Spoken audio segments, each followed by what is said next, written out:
Hello everyone, welcome to Sindhu academy.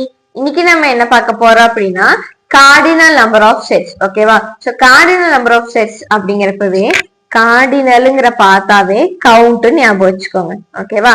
So ஒரு செட்டுக்குள்ள எத்தனை elements இருக்குன்னு கவுண்ட் பண்ணி எழுதுறதா கார்டினல் நம்பர் ஆஃப் செட்ஸ். ஓகேவா? இங்க பாருங்க, இஃப் ஏ ஈக்குவல் டு என்ன கொடுத்துருக்காங்க, 1 2 3 4 5 7 9 11 கொடுத்திருக்காங்க இல்லையா? So find n of a. So வந்து கார்டினல் நம்பர் ஆஃப் செட்ஸ் கண்டுபிடிக்க சொல்லிருக்காங்க.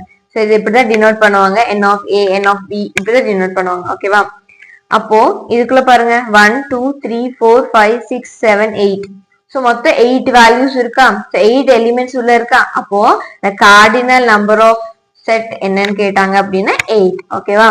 இதைய இன்னொன்னு ஞாபகம் வச்சுக்கலாம். சோ கார்டினல் நம்பர்ஸ் இருக்கு இல்லையா? அப்போ number of elements in a set ஞாபகம் வச்சுக்கோங்க. ஓகேவா? so number of elements in the set அதுதான் cardinal number of sets. ஓகேவா? so cardinalனா கவுண்ட், உள்ள இருக்க வேல்யூஸை கவுண்ட் பண்ணி எழுதணும்னு ஞாபகம் வச்சுக்கோங்க. இல்ல அப்படின்னா number of elements in the sets ஞாபகம் வச்சுக்கோங்க. ஓகேவா? so அவ்வளவுதான். தேங்க்யூ.